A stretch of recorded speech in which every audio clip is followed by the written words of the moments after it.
नमस्कार, देवभूमि लाइव में आपका स्वागत है। मैं हूं आपके साथ पराग गुप्ता। सबसे पहले बात करेंगे बुलेटिन में देहरादून से बड़ी खबर की। प्रदेश मंत्रिमंडल की आज बैठक है। स्वास्थ्य, शिक्षा, कृषि, उद्यान विभाग से जुड़े प्रस्तावों पर चर्चा होगी। कैबिनेट उद्यानों को लीज पर देने पर फैसला हो सकता है।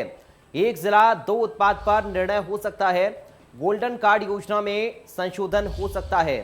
तो ये बड़ी खबर आपको बता रहे हैं। इस बैठक को लेकर प्रदेश मंत्रिमंडल की आज बैठक होनी है।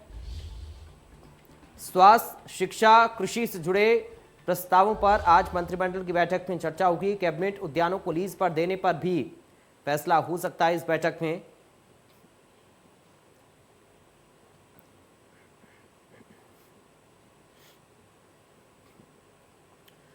तो बड़ी खबर आपको बता रहे हैं। मंत्रिमंडल की बैठक को लेकर यह जानकारी मिल रही है। शिक्षा, स्वास्थ्य, कृषि, उद्यान जैसे विषयों पर चर्चा आज होनी है। कैबिनेट उद्यानों को लीज पर देने पर फैसला हो सकता है।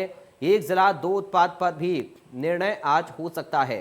तो ये बड़ी जानकारी आपको बता दें। प्रदेश मंत्रिमंडल की आज बैठक है। गोल्डन कार्ड योजना में भी संशोधन हो सकता है। इस बैठक में एक जिला दो उत्पाद पर निर्णय लिया जा सकता है। स्वास्थ्य, शिक्षा, कृषि, उद्यान विभाग को लेकर चर्चा होगी इस बैठक में। एक जिला दो उत्पाद पर भी निर्णय लिया जा सकता है। तो आज प्रदेश मंत्रिमंडल की बैठक होने जा रही है। ये बड़ी और अहम खबर आपको बता रही हैं। प्रदेश मंत्रिमंडल की आज बैठक होगी जिसमें कई विषयों पर चर्चा होगी।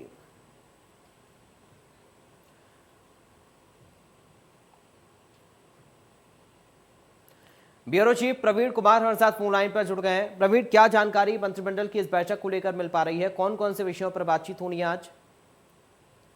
काफी महत्वपूर्ण ये बैठक है और काफी दिनों से ये इस बैठक का इंतजार किया जा रहा था। खास करके पुलिस विभाग में जो स्केल का मामला है वो यहाँ पे आएगा। जो ऊर्जा विभाग है उसके कर्मचारी पिछले दिनों हड़ताल पे थे, उनको भी उम्मीद है कि इस बैठक में उनकी मांग को रखा जाएगा। इसके अलावा कई सारे कर्मचारियों की मांग है, उन पर भी चर्चा होने की संभावना है कि 2022 में चुनाव है तो उसको लेकर सरकार की कोशिश ये है कि जनता को ज्यादा से ज्यादा सहूलियत जनता तक पहुंचाया जाए और जनता से जुड़ने की कोशिश की जाए। तो गोल्डन कार्ड को लेकर भी कुछ संशोधन पर चर्चा हो सकती है। तो काफी महत्वपूर्ण बैठक है और बहुत बैठक के बाद ही पता चल पाए क्या कुछ रहा इस बैठक में। चलिए, बहुत शुक्रिया आपका प्रवीण, जानकारी और इस बातचीत।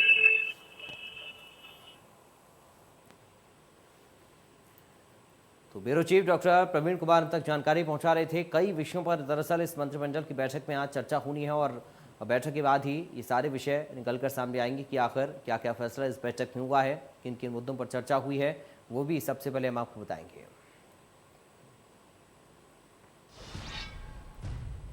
बढ़ते आगे बात करेंगे देहरादून से एक और बड़ी खबर की। अंतर्राष्ट्रीय सेब महोत्सव का आयोजन 24 से 26 सितंबर तक चलेगा। सीएम पुष्कर सिंह धामी महोत्सव का शुभारंभ करेंगे। उत्तराखंड के सेब को अंतर्राष्ट्रीय स्तर पर पहचान मिलेगी। तो 24 से 26 सितंबर तक महोत्सव चलना है। अंतर्राष्ट्रीय सेब महोत्सव का आयोजन किया गया है। 24 से लेकर 26 सितंबर तक ये महोत्सव चलेगा। सीएम पुष्कर सिंह धामी इस महोत्सव का शुभारंभ करेंगे। उत्तराखंड के सेब को अंतर्राष्ट्रीय स्तर पर पहचान मिलेगी इस महोत्सव के जरिए।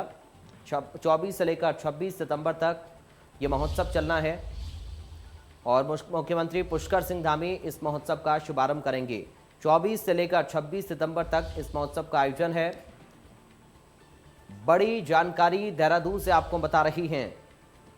मुख्यमंत्री पुष्कर सिंह धामी इस महोत्सव का शुभारंभ करेंगे। उत्तराखंड के सेब को अंतर्राष्ट्रीय स्तर पर पहचान मिलेगी इस महोत्सव के जरिए।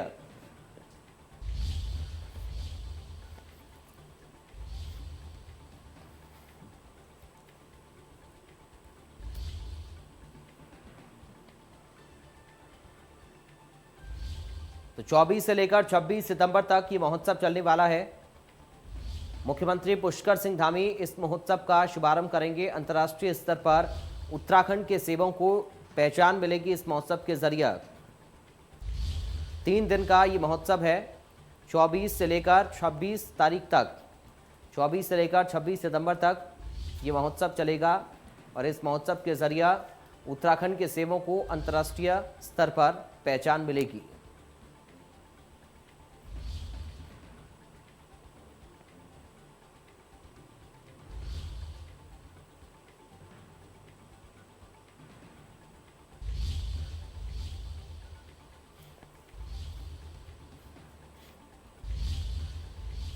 उत्तराखंड विधानसभा चुनाव 2022 को लेकर अब कुछ ही समय बचा हुआ है। ऐसे में सभी राजनीतिक पार्टियों ने कमर कस ली है।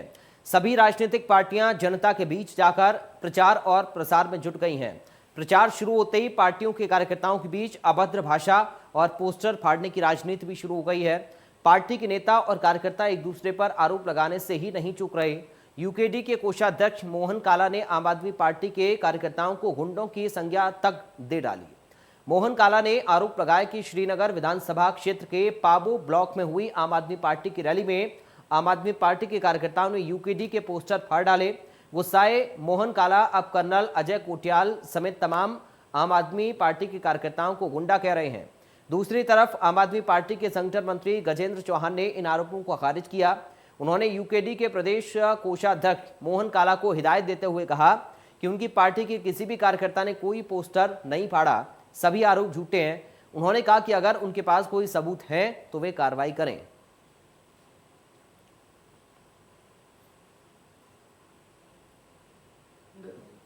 में जो किया गया है वो बाहर के तत्वों द्वारा किया गया है। आम आदमी पार्टी के जो बाहर के तत्व जो आए हुए थे, जो विध्वंसकारी तत्व आए हुए थे, उनके द्वारा किया गया है, बहुत ही दुर्भाग्यपूर्ण है। और मैं कहूंगा कि आम आदमी पार्टी के अधिकारियों पदाधिकारियों को चाहिए कि ये जो लोग गुंडे जो बाहर से आए थे, उत्तराखंड से बाहर से आए थे, उनके ऊपर कार्यवाही की जाए, वरना हम इस मैटर को इलेक्शन कमीशन के पास लेके जाएंगे और शिकायत करेंगे कि जिससे कि ऐसी दुर्घटनाएं भविष्य में न हो, जो कि बहुत ही दुर्भाग्यपूर्ण था। आपने हमसे सवाल किया है कि हमने पावगो में मोहन काला जी के पोस्टर फाड़े और मैंने उनकी देखी वीडियो, इतनी मतलब गलत लैंग्वेज का इस्तेमाल उनको नहीं करना चाहिए। उनको मैं बड़े भाई सम्मान का मानता हूँ, उनका आदर करता हूँ, उनका सम्मान करता हूँ। और इस तरह के बात करना ठीक नहीं है कि गुंडे लोग आए थे, उत्पत्ति लोग आए थे, बाहर के लोग आए थे। आम आदमी पार्टी की बहुत ऊंची विचारधारा है, इन छोटी छोटी बातों को भी ध्यान। चलिए बढ़ते आगे बात करेंगे उत्तरकाशी की, जहां पर नेशनल हाईवे 108 पर हादसा हो गया। कार सवार 4 लोग जिनके साथ ये हादसा हुआ, 3 लोग गंभीर रूप से घायल हुए और 1 की मौत हो गई। घायलों का इलाज जारी है। तो कार में सवार 4 लोगों के साथ यह हादसा हुआ है। एक शख्स की मौत की जानकारी मिली है, जबकि 3 लोग घायल हुए हैं। नेशनल हाईवे 108 पर यह हादसा हुआ। कार सवार 4 लोगों के साथ यह हादसा हुआ है। कार में 4 लोग सवार थे, 3 लोग गंभीर रूप से घायल हुए हैं, जबकि एक शख्स की मौत की जानकारी मिली है और सभी घायलों को अस्पताल पहुंचाया गया है।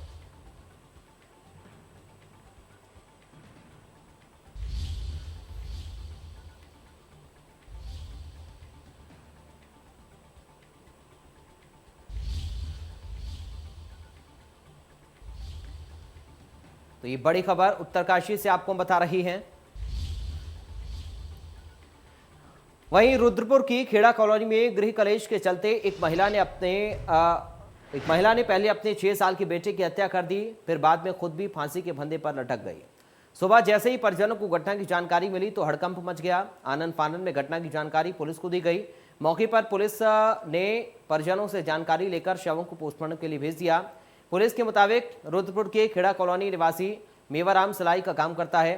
3 दिन पहले उसकी पत्नी काजल गृह कलेश के चलते अपने 6 साल के पुत्र कुलदीप को लेकर अपने रिश्तेदार के यहाँ पर चली गई थी। इसके बाद उसने कमरे के रोशनदान में फंदा लगाया और लटक गई।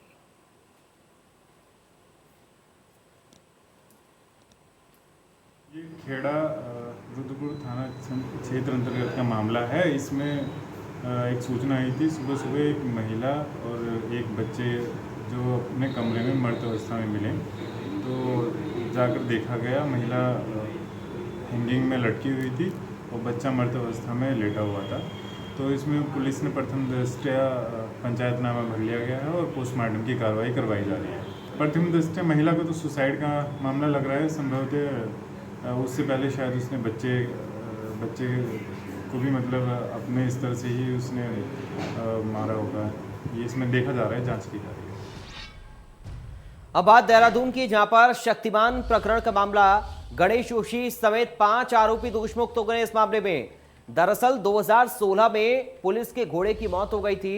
विधानसभा सत्र के दौरान प्रदर्शन रोकने के लिए घुड़सवार तैनात किए गए थे और धक्का मुक्की के बीच में शक्तिमान घोड़े की टांग टूट गई थी। कुछ दिन बाद शक्तिमान की मौत हो गई थी और 2016 14 मार्च का ये पूरा मामला। विधानसभा कूच के दौरान गणेश जोशी, योगेंद्र रावत समेत 5 लोगों पर पुलिस के घोड़े शक्तिमान की टांग तोड़ने का आरोप था और तब यह मामला सोशल मीडिया पर बेहद चर्चित हुआ था। गणेश जोशी को कुछ वक्त जेल में भी रहना पड़ा था।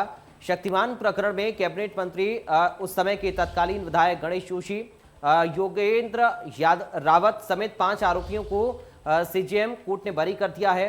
इन सभी पर 14 मार्च 2016 को विधानसभा कूच के दौरान पुलिस के घोड़े की टांग तोड़ने का आरोप था। उस घोड़े का नाम शक्तिमान था। तब यह मामला सोशल मीडिया पर काफी ज्यादा सुर्खियों में रहा था और तब करीब 1 महीने से भी ज्यादा समय शक्तिमान घोड़ा जिंदगी और मौत से लड़ा। इस बीच अमेरिका से नकली पैर मंगवाकर भी उसको लगवाया गया, लेकिन शक्तिमान की जान नहीं बच सकी। अंत में 20 अप्रैल 2016 को शक्तिमान ने दम तोड़ दिया।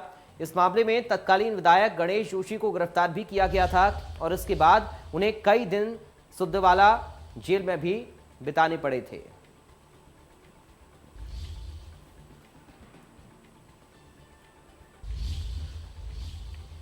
आने वाले अक्टूबर महीने में प्रधानमंत्री मोदी और गृह मंत्री अमित शाह उत्तराखंड आने वाले हैं, जिसको लेकर बीजेपी तैयारी कर रही है। पीएम मोदी इस दौरान 2022 के विधानसभा चुनाव को लेकर तैयारियों को परखेंगे, तो वहीं एक जनसभा तय किया है।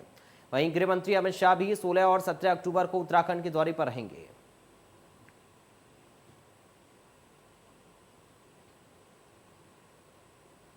9 नवंबर पार्टी का प्रदेश का स्थापना दिवस है और उत्तराखंड 9 नवंबर को उत्तराखंड का 9 नवंबर एक अच्छा दिन है। उस दिन भी उनके आने की संभावना है और उसके आगे पीछे भी जैसे भी आवश्यकता होगी उसके अनुसार और अपने जो पार्टी के कार्यक्रम है उनके अनुसार यहाँ पर उनका समर्थन हमें मिलेगा। कांग्रेस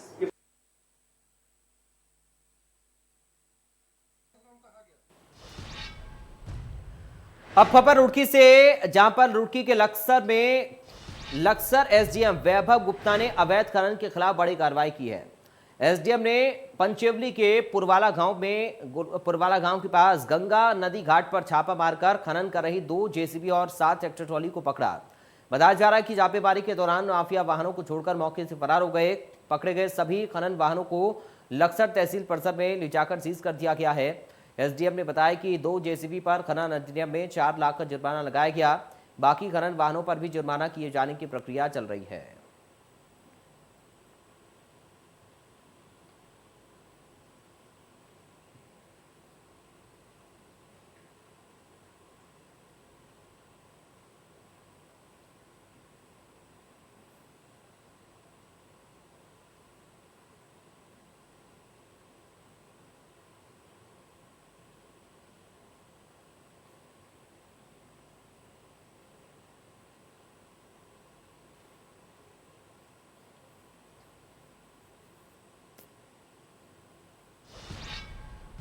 उधर मसूरी माल रोड में हैकमन कंपाउंड की जमीन पर हो रहे निर्माण को लेकर लोगों ने आपत्ति दर्ज कराई है। वहीं ठेकेदार द्वारा निर्माण कार्यों को ढकने को लेकर माल रोड पर पर्दे लगाकर दून व्यू को भी ढक दिया गया है।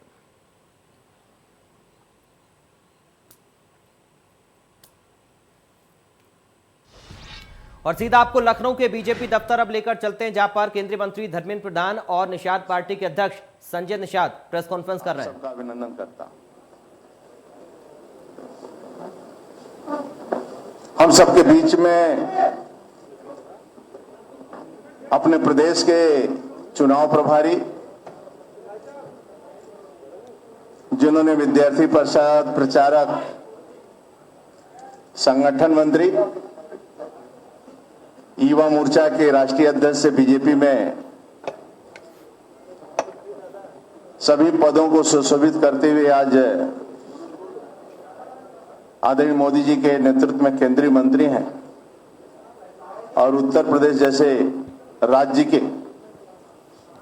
चुनाव के प्रभारी के रूप में हम सबके आदरणीय धर्मेंद्र जी हम सबके चुनाव प्रभारी होकर 3 दिनों से संगठन के विभिन्न प्रकार के बैठकों में हम सबका मार्गदर्शन कर रहे हैं। आज भी हम सबके निषाद पार्टी के राष्ट्रीय अध्यक्ष आदरणीय संजय निषाद जी भी मौजूद हैं। आदरणीय राधा मोहन जी भी हमारे संगठन के प्रभारी हैं। आदरणीय सिद्धार्थ जी भी।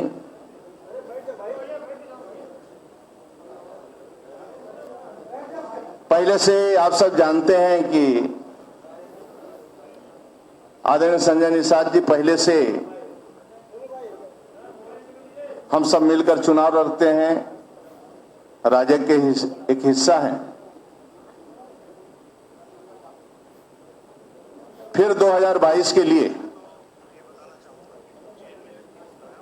दोनों दल मिलकर ताकत के साथ आदरणीय योगी जी के नेतृत्व में, आदरणीय मोदी जी के नेतृत्व में कार्यकर्ताओं के दम पर विकास के रास्ते पर फिर हम सब आगे बढ़ेंगे और आदरणीय संजय जी के नेतृत्व में और भारतीय जनता पार्टी संगठन के कार्यकर्ताओं के दम पर दोनों मिलकर राज्य के अंदर कमल खिलेगा और भारतीय जनता पार्टी की सरकार बनेगी पुनः फिर गरीबों की सेवा करने के लिए। ये महत्वपूर्ण प्रेस आप सबको बुलाया गया था आप सबका। मैं आदरणीय धर्मेंद्र जी से आग्रह करूंगा कि आगे का संचालन प्रेस का स्वयं आदरणीय धर्मेंद्र जी करें और आप सब का प्रेस वार्ता।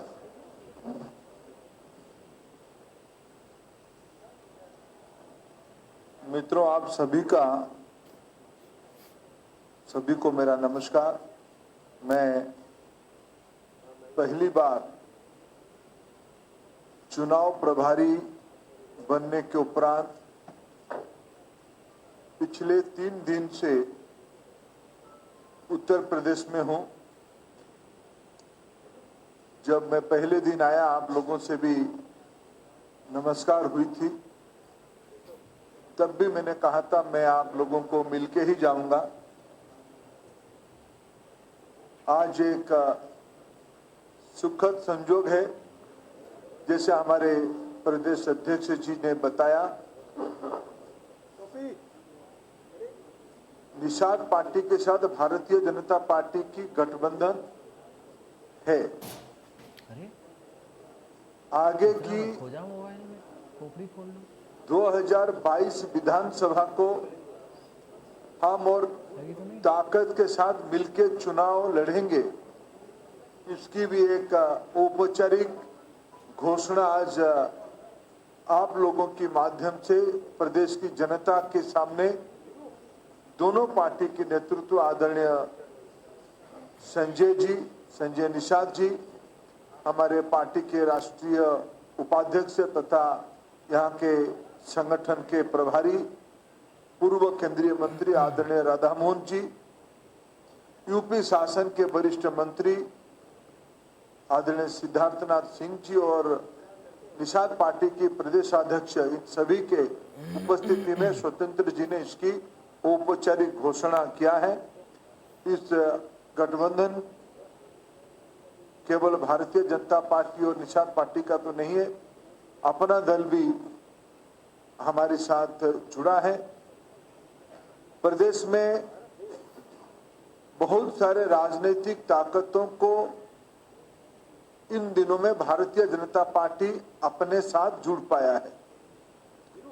उसी सामाजिक ताना बाना को आगे ले जाने के लिए हम 2022 की चुनाव में भी और मजबूती के साथ लड़े। इसकी प्रक्रिया, उसकी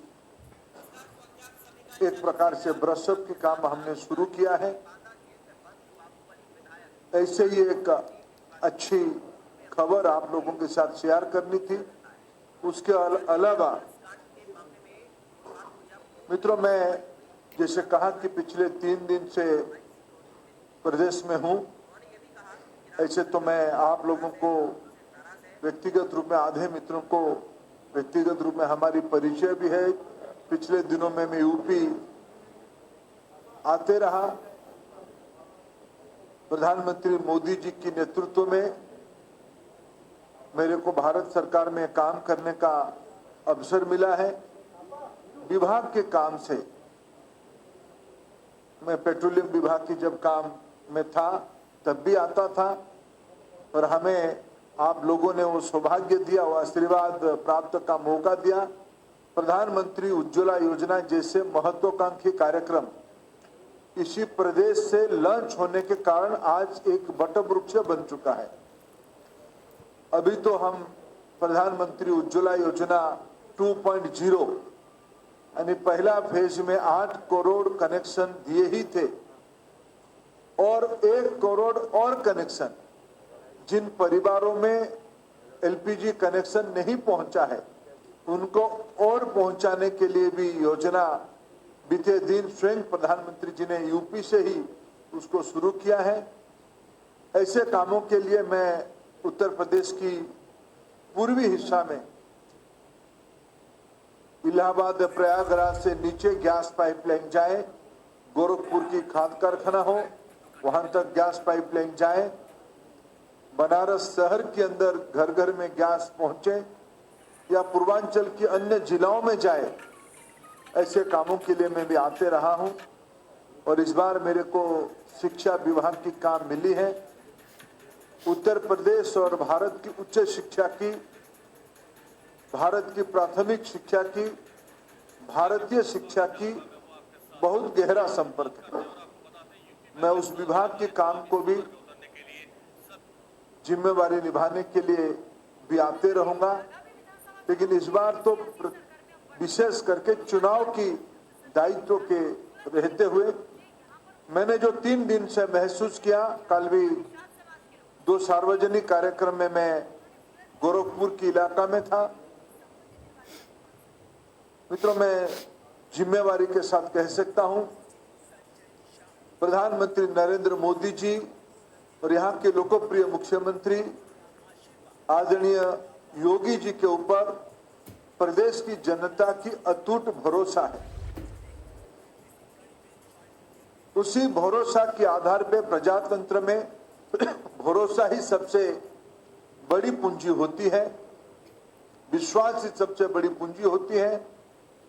समाज की सभी वर्गों की विकास के लिए सबका साथ, सबका विकास, सबका विश्वास, और आजादी के 75 साल की अवसर पे आने वाले जो 25 साल शताब्दी के लिए जो प्रवास होगी, उसके लिए सामूहिक प्रयास की जन आंदोलन की आह्वान प्रधानमंत्री जी ने किया है। उसी के अंदर 2022 की यूपी की विधानसभा हमारे लिए महत्वपूर्ण होती है। यहाँ की संगठन स्वतंत्र देव जी, हमारे योग्य संगठन मंत्री सुनील बंसल जी, हमारे 6 क्षेत्र की नेतृत्व, सरकार और संगठन की सही कामों के कारण, समन्वय के कारण भारतीय जनता पार्टी 2022 की चुनाव में भी और समाज को गहराई से साथ लेने की सफल होगी, यही मेरा पूरा विश्वास है। मैं आपके साथ मिलते रहूंगा, आपसे संपर्क में रहूंगा, और आप भी मेरे को मिलोगे। आपकी सुझाव हमारे लिए महत्वपूर्ण होगा। आज के दिन पे इस गठबंधन की पुनः घोषणा के साथ साथ हमने, जैसे आपने देखा होगा, पिछले 3 दिन से हमारी संगठन और चुनाव प्रभारी की टीम, मेरे सहयोगी अनुराग ठाकुर जी जो थोड़ा चुनाव प्रबंधन में विशेष ध्यान देंगे, उनकी